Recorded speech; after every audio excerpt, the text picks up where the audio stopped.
வணக்கம் friends, welcome to விஇ entertainment. இன்னைக்கு வந்திருக்க சினிமா பிளிட்ஸை பற்றி இந்த வீடியோவில் நம்ம பார்த்துடலாம். சரி வாங்க வீடியோவை ஸ்டார்ட் பண்ணலாம். தளபதி விஜயோட the greatest of all time படம் வர ஜூன் 13 ரிலீஸ் ஆக போகுது.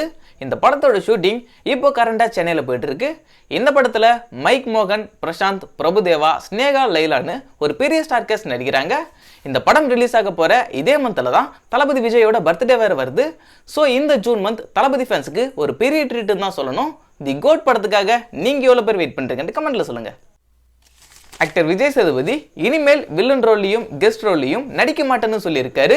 இவர் பேட்டை, ஜவான், மாஸ்டர் விக்ரம்னு பல பிளாக் பஸ்டர் படங்களில் வில்லனாக நடிச்சிருக்காரு. ஆனால் இவர் ஹீரோவாக நடித்து வந்த படங்கள் ரீசெண்டாக எதுவும் சரியாக போகலை. என்னை பொறுத்த வரைக்கும் இது ஒரு நல்ல முடிவுன்னு தான் சொல்லுவேன். ஆக்டர் விஜய் சேதுபதி ஹீரோவாக மட்டுமே நடித்தா எப்படி இருக்கும்னு உங்களோட தாட்ஸை கமெண்ட்டில் சொல்லுங்கள்.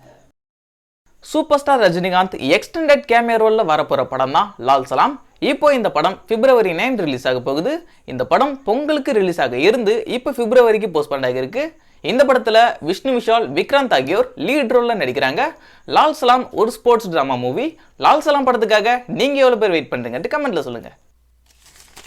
விஜய் தேவர்கொண்டாவுக்கும் ராஷ்மிகா மந்தனாவுக்கும் நெக்ஸ்ட் மந்த் என்கேஜ்மெண்ட்னு இப்போ சொல்லியிருக்காங்க. இவங்க ரெண்டு பேரும் சேர்ந்து கீதா கோவிந்தம், டியர் காம்ரேட் போன்ற படங்கள்லாம் நடிச்சிருக்காங்க.